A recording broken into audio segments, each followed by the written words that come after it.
This evening I'd like to share with you some thoughts regarding our role in dealing with many of the problems in society, the environment around us, and in the world. If we look at the problems in the world, we find that the problems are so deep-seated, so widespread, so serious, that we begin to wonder whether in the past 3,000 or 5,000 years, humanity has really progressed in directions that are significant to us. For example, in the 20th century, there had been more people who have been killed in wars and armed conflict than all the centuries combined. The phenomenon of terrorism, for example, is something which we see in a form unheard of before.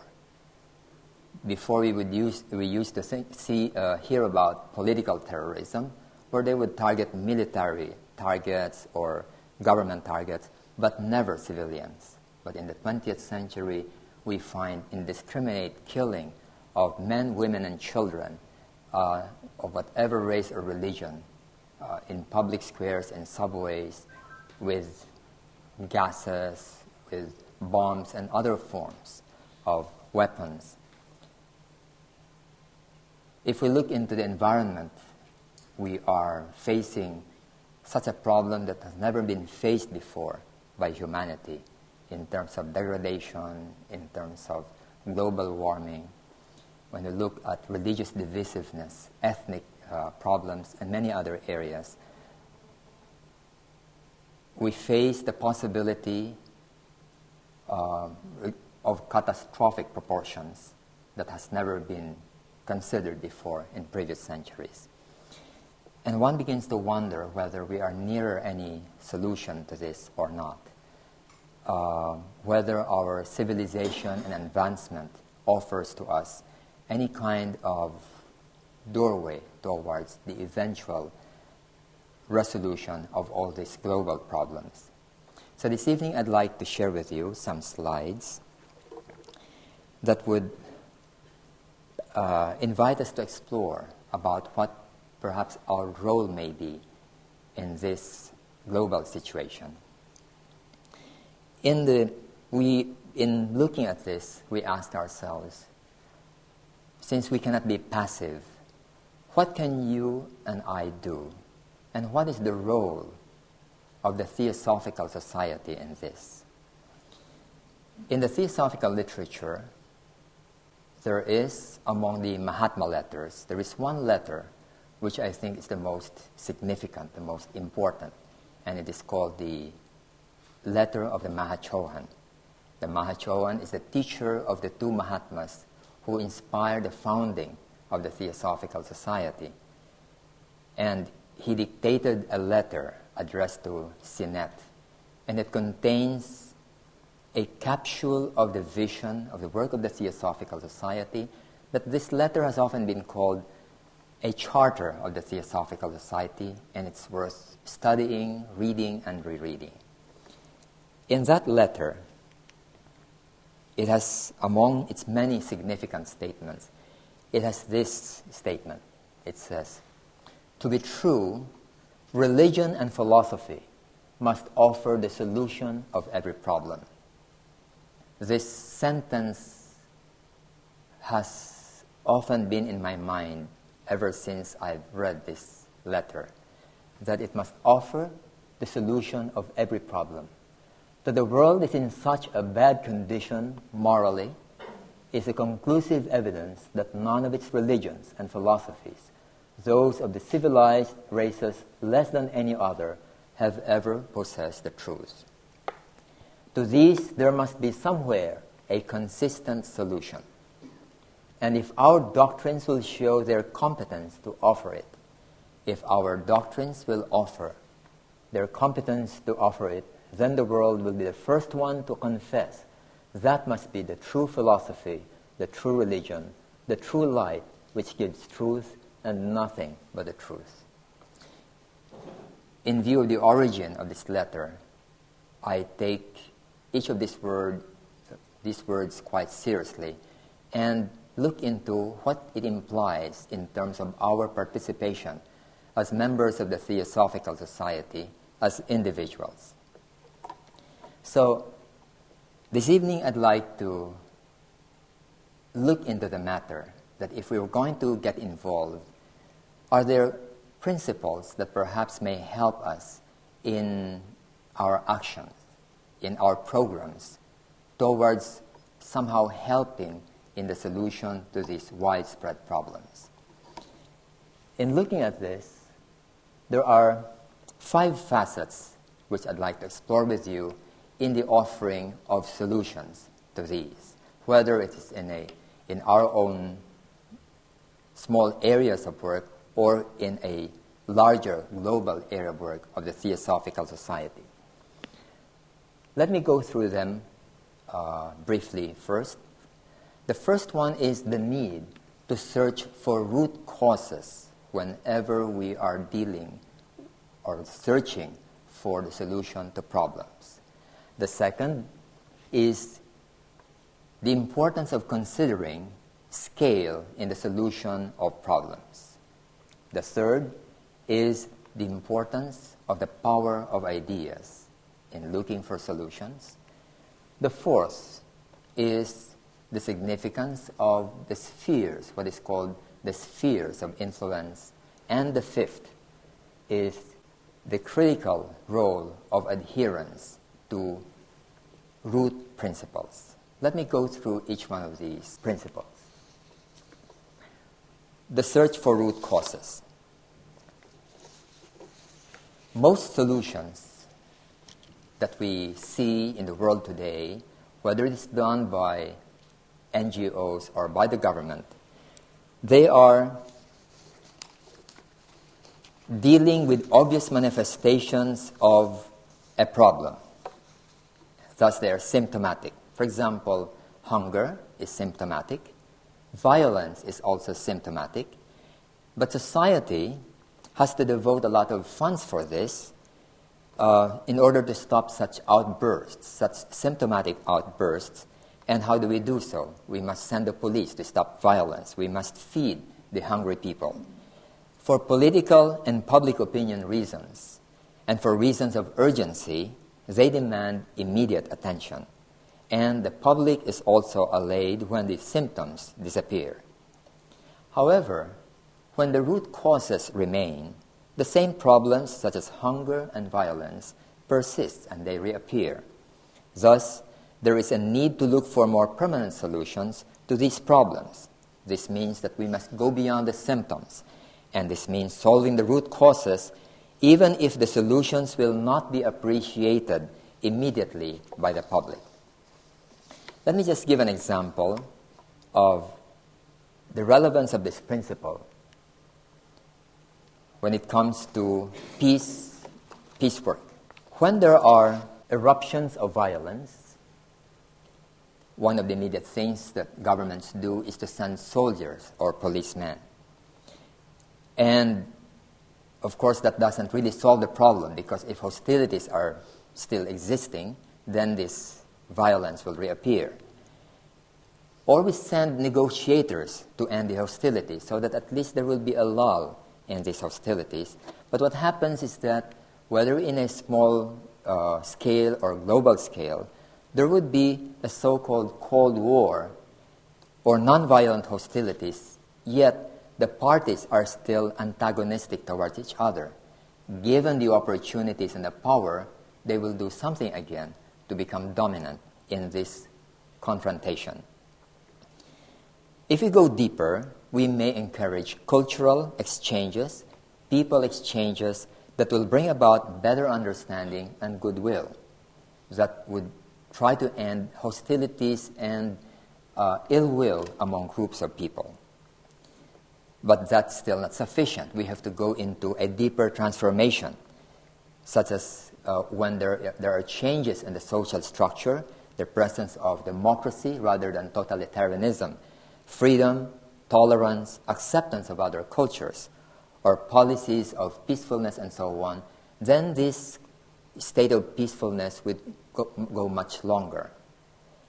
But the root of it must be human transformation, based on a way of life, a philosophy that are basically non-violent, so that even if there are provocations, like what is happening in Tibet, the party, or at least one party, does not seek to retaliate and start a new round of violence. This then would be, in the example of peace, an approach to go deeper into the roots of violence and solving it on a permanent basis. Allow me to share with you our own limited experience in the Philippines when we started helping in solving some of the social problems we have and we had in the Philippines. This started in about 1980s when, for some economic reasons, there was severe hunger and malnutrition in the Philippines. And so we started our project. We started our project in the Philippines by, again, dealing with the symptoms, which is to help solve malnutrition. I remember one time I went to a clinic, a government clinic, and there was a 7-year-old boy who was brought to the clinic, and he could not even walk because he was so severely malnourished. He was only half the normal weight of a normal child. And when I touched his buttocks, I did not feel any flesh. It was just bones. And this boy was not only severely malnourished, but severely retarded due to malnutrition. And so we felt the urgency to do something about it. We had a very extensive program. We even asked the United Nations to send us volunteers from other countries in order to help us in this program, and we did this for many years. We had mother seminars, but we realized that the problem was not simply about nutrition or poverty. It was also about the values, the attitudes of the mothers. In other words, even a poor family can make a child healthy by knowing how to prepare nutritious food, inexpensive, nutritious food. And then, therefore, we went into an economic self-reliance and livelihood program directed towards the mothers, the parents, particularly the mothers. But again, we found that that was not sufficient.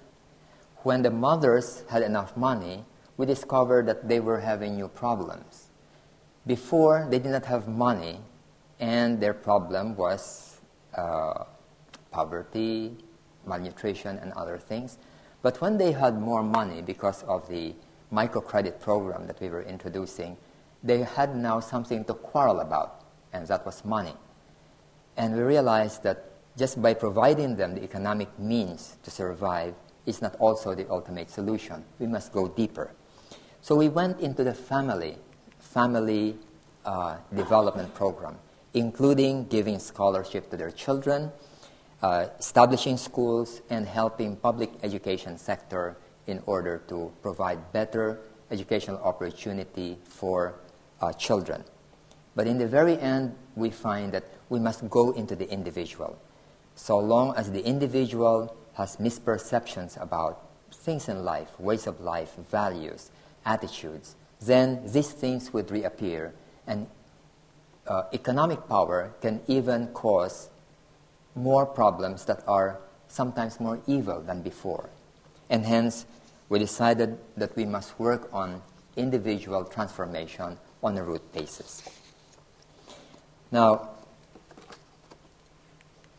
dealing with symptoms is short-term, and we can often see the results immediately, and hence it's both, sometimes it looks rewarding and fulfilling, and you see the results when you deal with symptoms, because people recognize it. You'll even be interviewed about it. It will appear in the papers. You'll have photographs in the papers, and it looks as if there is a very positive result.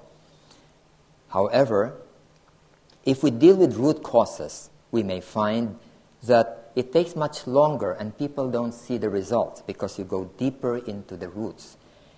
And there are therefore some difficulties when we are trying to solve on the level of root causes, because since they are not immediately visible, we are not really sure whether they are effective. For this reason, it is important that we must also ensure that the solutions that we offer are effective even if we don't see them immediately.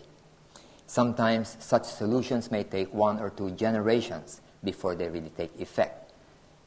Like planting a tree, we don't see the seed of a tree, we don't see the tree full grown tomorrow. It may take 20 years or 30 years.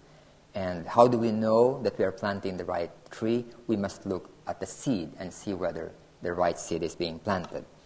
And hence, we need to ensure, through analysis and study, that the root solutions are truly effective. So in looking at the effectivity of root solutions, we have to ask several kinds of whys.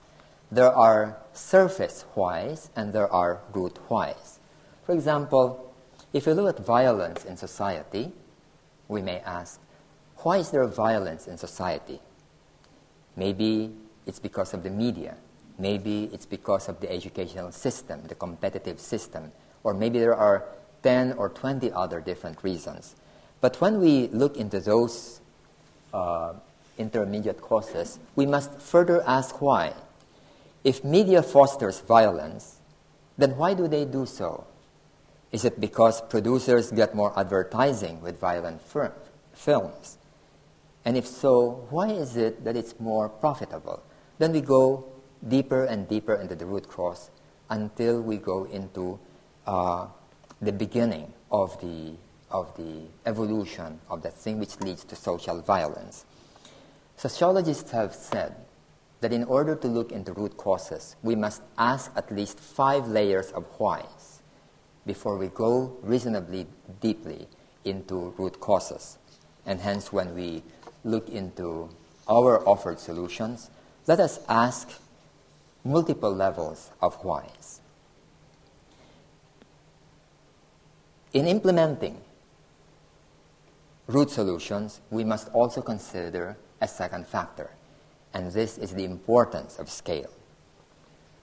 For example, a root solution done in one city may actually be a temporary solution if the effect can be undone by national factors. For example, if there's a drug problem in one city and you solve it, but you don't solve it in the neighboring city, then eventually when you become more lax, then this problem will infect the same city.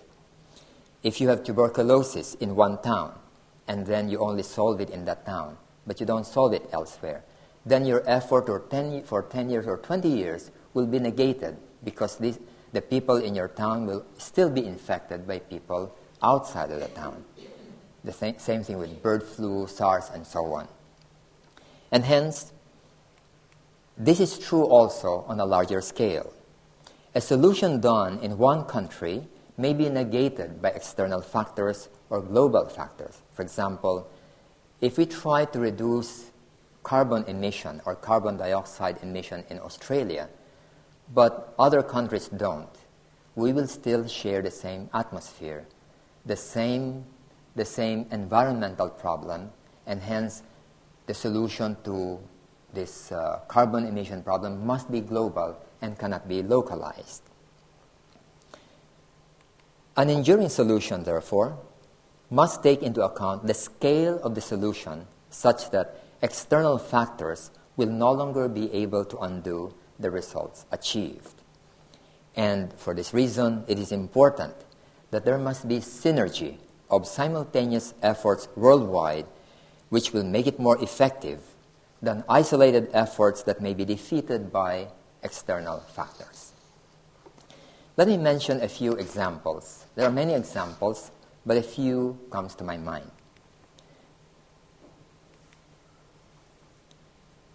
Bangladesh in South and Southeast Asia is one of the poorest economies in this area. And there had been in the world, in the Philippines, Indonesia, and other countries, efforts on microcredit, lending out capital to poor people and then guiding them to start a business and so on. The Theosophical Order of Service in the Philippines went into this for many years ourselves. But Grameen Bank did not stop on a small scale. They went on a nationwide scale such that they reached a certain, a certain critical mass, such that they became a significant factor in the level of economic progress of Bangladesh, something which other microcredit programs were not able to do. In fact, Grameen Bank was so successful, not only in terms of lending to other people, but also in encouraging sanitation, education, literacy among the poor people.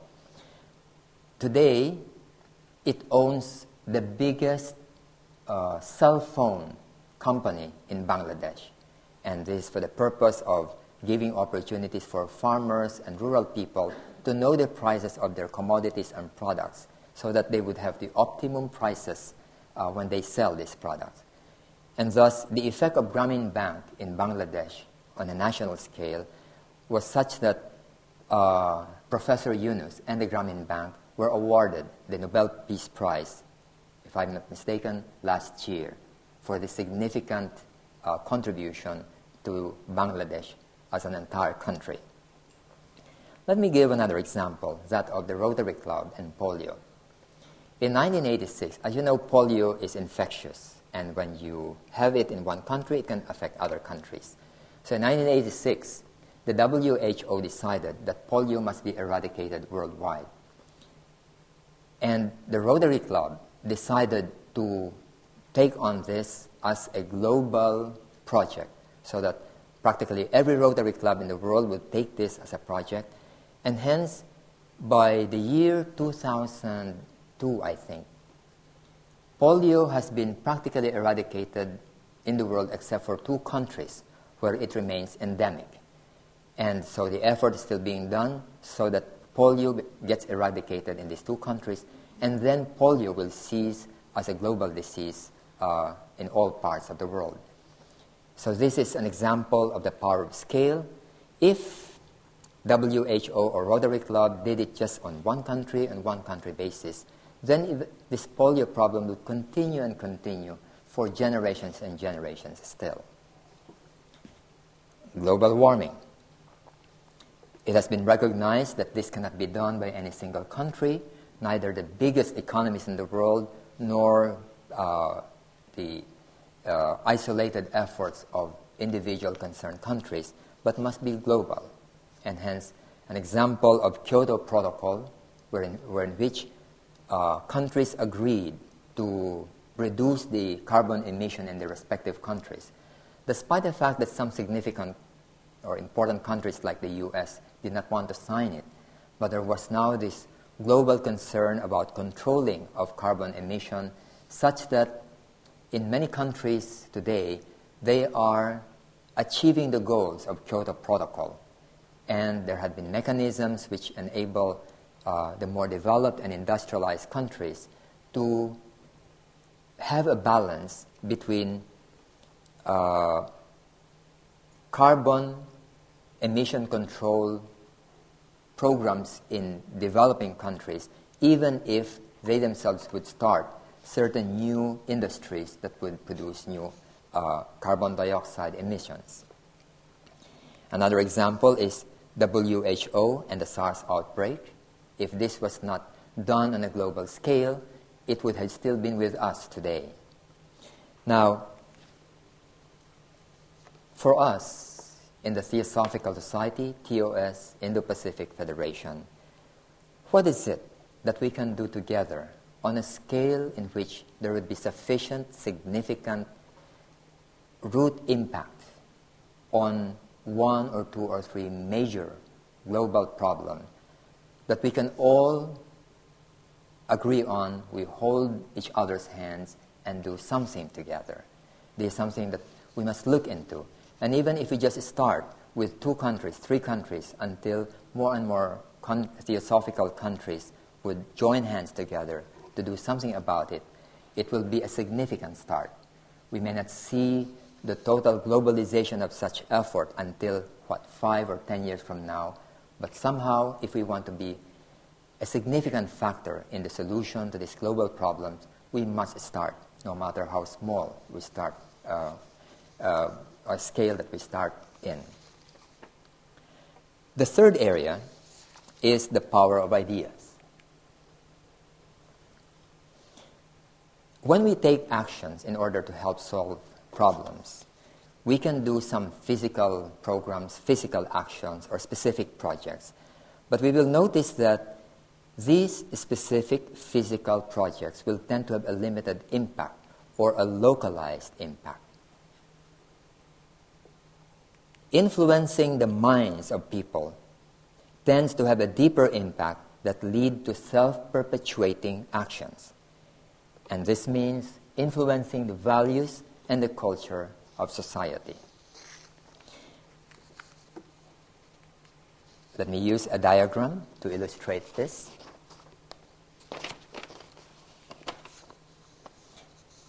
In this diagram, you'll find that if I do one action here, there may be, let's say, 3 results. But if I undergo a change as an individual, I as an individual implementer, then all my actions will now result in a certain direction, and all my specific actions will have an effect based on the change within me. And if there are policies, institutions, and organizations that would tend to help change individual implementers, then the effect of this would be far greater compared to a specific action. If there is change in culture and belief in society that would lead to these kinds of changes, then the effect would be far greater. And when there are changes in human life, in ways of life, which would affect the culture, then there would be far greater effect in society than specific actions. Let me pick up a few examples in history to illustrate the importance of root ideas, ways of living, and their effect in society. The first one that immediately came to my mind when I was preparing this talk was that of Marxism. We may say that Marxism was not very long-lived. It's now on its way out. However, I'm quite impressed. It struck me very much how much the idea of a single person who was just writing in the British Library and in the descriptions of Marx's biography, I had the impression that he was writing in the dark, feeling very miserable, just writing day in and day out. This book, Das Kapital, and other works. He was just an individual who was producing an idea. And communism is not even a new idea. You'll find it in Plato's Republic. You'll find it in early Christianity. But he presented it as an idea in a novel approach with a new angle, such that it was picked up by Lenin, and it took over Russia, and then it now spread around the world, so that more than half of the world at a certain period was under communist influence. However, it had its own weaknesses, since it violated one of the 5 things that we're going to mention here, which is the violation of root principles, the use of violence in the achievement of its goals. And thus, after 2 or so generations, people found that the idea in itself could not work, and hence today there are just only 2 countries remaining that are still under this influence, and all the rest, like China and Russia, have abandoned it. In other words, the idea did not work. But during the time that it did draw the fascination of many leaders in the world, it was changing the history, the geography, the political relationship of the entire world.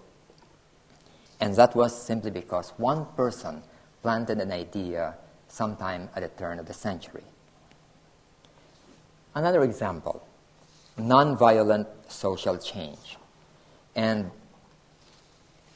the person who planted one such idea was a relatively unknown person, although many of us are familiar with him, but to the world, very few people know him, Henry David Thoreau. And he wrote just a very short piece of work on this called Civil Disobedience. But this small piece of work had an influence that Thoreau did not even imagine. He did it on his own small scale during his lifetime. At that time, the United States was at war with Spain or Mexico, and Thoreau did not approve of it, and hence he refused to pay the poll taxes. And because he refused to pay, he was brought to jail. And the story that goes like this, that Ralph Waldo Emerson, who was a very good friend of his, went to visit him in prison. And when he saw Henry David Thoreau in prison, Ralph Waldo Emerson asked, "Henry, what are you doing in there?" And Henry David Thoreau answered, "Ralph, what are you doing out there?" This was his example of civil disobedience. He was willing to go to jail on a nonviolent basis to protest some kind of social injustice that he perceived. And later, this idea was picked up by Tolstoy, by Gandhi, and many other countries in the world had adopted this approach. Tibet and the Philippines was one of the beneficiaries of this idea. As you know, in 1986, during the time of Ferdinand Marcos and Imelda, the Philippines underwent a peaceful, what is called People's Revolution, without bloodshed at all. And the government changed within 4 days' time in this nonviolent way. I myself got involved here in this street, large street called EDSA, where hundreds of thousands of people were there, and tanks could not cross it because people were blocking it. And I remember there was an old woman who was in a wheelchair, and she asked that her wheelchair and she be placed in front of the tanks. And I think she was half blind or blind, and she said she's willing to die and be crushed over by the tanks. But if she can, she would like to stop the tanks. And indeed, she sat there and waited for the tanks to come. But none of the tanks dared to run over her. And no gunshots were fired, no cannons were fired, because the people were willing to face the soldiers. And then what the many ladies did was to bring flowers and put the flowers on the nozzle of the guns. And it became a very touching scene when the soldiers had just to sit down and just talk with the people and no longer engage in battle. This is one of the significant moments in Philippine history, but I think also in world history. So one idea from Thoreau was picked up by a few people and by many leaders in the world. And Aung Suu Kyi in Burma is still facing this struggle in a peaceful way. A fourth area is what we would call the spheres of influence. The Theosophical Society, the Theosophical Order of Service, and many NGOs and institutions are relatively small compared to the vastness and depth of human and social problems. By ourselves, we cannot fully reach out to our intended audiences or the people we'd like to help. How many are we in the Theosophical world? About 30,000. What's the population of the world? It's about 6 billion. We're just a tiny drop in this huge ocean of people. How do we expect to reach out to 6 billion people if we want to help solve the problems of the globe? The only way that one can think of is to create what the Mahatma Kuthumi in the Mahatma letter said, the creation of spheres of influence. What are such spheres of influence? If you imagine those small dots on the screen as people around the world, billions and billions of them, and the TS or TOS or Perth Lodge or Rotary would represent a small circle having a membership of so many hundreds of people or even thousands of people. If the TS or TOS undertake a program like a publication that reaches out to hundreds or thousands of people, then even if these people are not members of the Theosophical Society, they come under a sphere of influence when we introduce, for example, a root idea, an influential idea. Then they come under the sphere of influence of such publication, and despite the small number of a group of workers, then the effect will be much larger than when we depend on one-on-one contact with the audience. If we, for example, go into some kind of advocacy, and the mode of advocacy is effective, then we reach more and more people. I have in mind a few organizations which I think are not very large. For example, Greenpeace is one of them, PETA, People for the Ethical Treatment of Animals, yet their circle of influence, their sphere of influence is worldwide, despite what I think is a small number of people involved in them. And we can go into education, whether it's establishing our own school or introducing educational ideas, like what Maria Montessori did or what Rudolf Steiner did. Maria Montessori started her own school and wrote several books, and now all over the world there are so many Montessori schools that are not under her son or her organization, the Montessori International, and yet the ideas are now all over the world. The same with Waldorf School of Steiner. Then if we go into, for example, peace work, the same thing. And each of these areas of influence will further create their own subspheres of influence with their own circles and so on. And thus, even with a limited number of people, we would be able to optimize the influence of worthwhile ideas. The fifth one is the importance, the pivotal importance of adherence to root principles. Whatever it is that we advocate, its ultimate end must not contradict root principles or values, such as love, kindness, harmony, unity, happiness, altruism, truthfulness, and sincerity. As I mentioned earlier, this, I believe, is one of the causes of failure of Marxism. It violated one of these, and that is they practiced the use of violence in order to attain its ends. Whenever we make use of methods or temporary aims that violate such principles, then we are probably doing harm.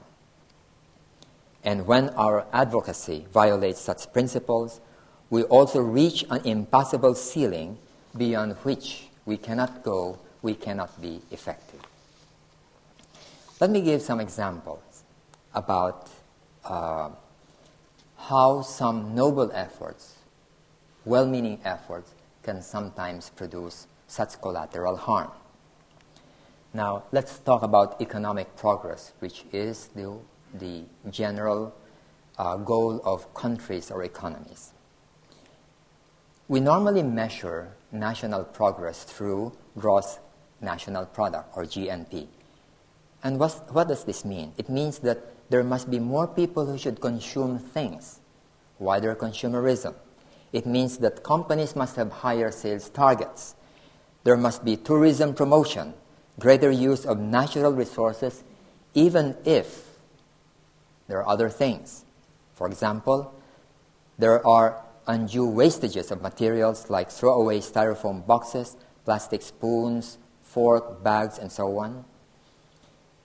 In Thailand, for example, which for many years has had promoted a very strong tourism industry, some studies show that one reason why people go to this country for tourism is because of child prostitution.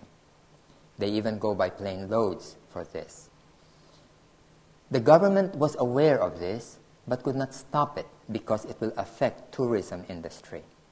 Now here was a very serious dilemma about gross national product and the welfare of their own population, their own children. In Goa, for example, Goa is a city, former Portuguese colony in western India. There is a famous tourist destination in India. In order to promote tourism in Goa, what the government did, at least in that area, was to promote the putting up of golf courses, swimming pools, many chains of hotels, and usually they are invested in by people outside of Goa. And when you put up a golf course, you have to water the golf course every day to maintain the greenness of the lawn. When you have swimming pools, you have to make available water. And what happens was that Goa ran out of natural water, such that the population sometimes have to walk miles and miles before they can go and able to get drinking water. And this tourist industry, the hotels, the profits go to where? Does it go to Goa? Not necessarily. They go to where the investors are, and probably they're invested elsewhere. So here was a conflict between the so-called tourism industry of Goa and its own people. And when they chose tourism industry, the people suffered. It may also entail the destruction or depletion of valuable natural resources and have other collateral harm in a country. An example is Nauru in the Pacific, in which the whole island is practically a deposit of phosphate. These are the droppings of bats. And because it was needed for fertilizers and so on, they kept on exporting it, and adopted the ways of life of consumerism. And as a result, Nauru today has one of the highest incidences of diabetes among countries. And this natural resource that they had is something which is not, you cannot produce it again. It is not, what do you call it? Renewable. It's not renewable. It's something that has been put there by nature for hundreds of thousands of years, probably. There are also harmful things like emissions that are produced by the encouragement of industries in a certain place. I often visited the south of China in Fujian province, and there is a group of towns in that southern China which have been very backward and at very low income. It's a fishing industry for many generations. So while Shanghai and Beijing have been progressing, they remain economically backward. So what did they do? They allowed the establishment of industries which are already being rejected in other places. These are the dyeing industry for the dyeing of cloths. And as you know, when you use dye, chemicals, they are very strong pollutants, and they can go to the ground and go to the rivers. And for what purpose? In order to generate employment and economic progress in those cities. Today they have severe problem with this one because it's a fishing village, and these polluting materials go to the sea, and who are the ones affected? They themselves are affected. And yet they could not dismantle this anymore because there are thousands of people dependent on this dyeing industry for their livelihood and income. So when we measure progress in terms of gross national product, we have to see whether this is really what we want, or we must have a balance between a sufficient level of economic stability and other things which are as important as money and economics. Compared with a country such as Bhutan, which is perhaps the only country in the world which has a different national goal. Their national goal is gross national happiness. Believe it or not, it's their official goal. And anything which would be harmful to this goal will not be promoted or allowed by the government. It is a Buddhist country, by the way. Its national growth, its economic growth is regulated. It's not being encouraged to grow so fast. Its tourism is limited. It's limited only to the number of tourist agencies in Bhutan is limited to, I think, 23 and no more. And its agency is limited to accept and arrange for so many number of tourists per year and no more. They don't want television programs from other countries. They don't want this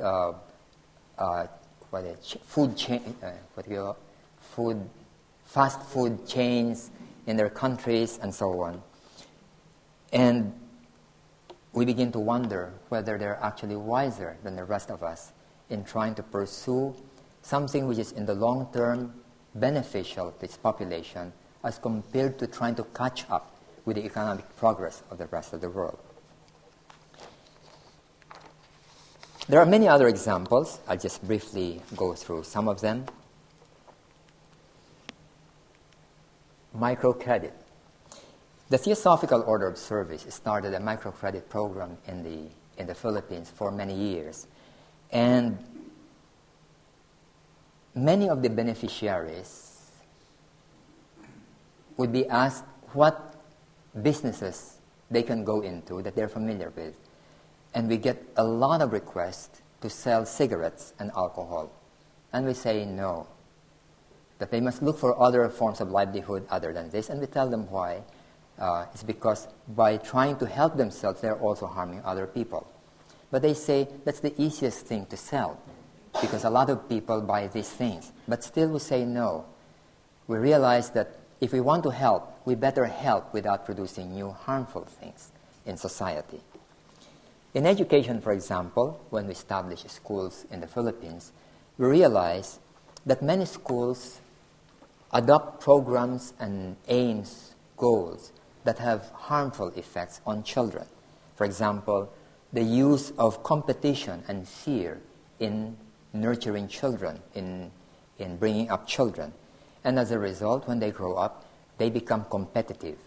They try to outdo each other, and when they become businessmen, they can sometimes become ruthless competitors, rather than trying to seek the general welfare of society. When there is fear in education, they develop insecurity, low self-esteem. So we teach them math or English or history, but the method of teaching can often harm more than what they gain in terms of academic knowledge. And hence, if we go into education, can we do so without producing collateral harm in the children through methodologies that will produce some dysfunctional facets of their personality when they grow up? Sometimes they are taught things that they need to unlearn, such as violent approaches to resolving conflicts through either punishment or shouting, through the very examples of the teachers. Suppose you want to promote nutrition, then we have to ensure that the dietary practice that we are promoting would be something that is really helpful. I mention this because in the world today, there are many famous nutritional programs, and they have become multi-million industries in the United States and other countries. But eventually, it's found that they produce a lot of harm. By trying to lose weight, the diet may produce many other forms of sickness. And we begin to see whether we are really helping the people. In helping them to lose weight, we are introducing new other kinds of sicknesses or diseases in their lives. So, when we now look into offering solutions, it is therefore quite important to look into these 5 facets in offering solutions. The first one is the importance of looking for root causes and root solutions, and not just intermediate solutions. The second one is that if we do something, can we do it at a scale that will be hard to undo in the future? Which means that we probably have to synergize if we do something together in the Theosophical Society. Then we have to realize that more than specific projects or programs, the power of ideas can make people change in a more fundamental way than simply institutional or individual programs that we may implement. Then, considering that we are small in terms of numbers, we must look into the spheres of influence in promoting whatever it is that we'd like to do, provided that we adhere to root values and principles and not violate them. Because if indeed what we do is influential, then we are going to be influential in a harmful way. And it's something that I believe we don't want to do. Once we have laid the right foundations, once we have decided on the right means, then whatever it is that we decide to do, we must not be afraid to dream distant dreams, even if we don't see the results in our lifetime. We must not be afraid to make mistakes. I don't even believe that when we have the right principles as the foundation of what we do, that we will really make mistakes. It will only be a mistake in terms of effectiveness, but not in terms of the goal or the methods. And we must not even be afraid to fail, for whenever we plant the right seeds, when we do the right action, there is no failure. The results may be slow and small, but it will not be a wrong fruit. Because when the right seed is planted, surely the right fruit will be harvested. Our task then is to choose the right seeds and nurture it with dedication, patience, and intensity, doing the best we can. And that's the best that we can do, giving of our best. And we will discover that in so doing, we have unknown co-workers around the world who are working for the dawn of a new day, a new world, founded on the right ways of living. And when we have done so, then at least we'll feel comforted by the fact that we have contributed our small share in making this world a better place to live in. Good evening to all.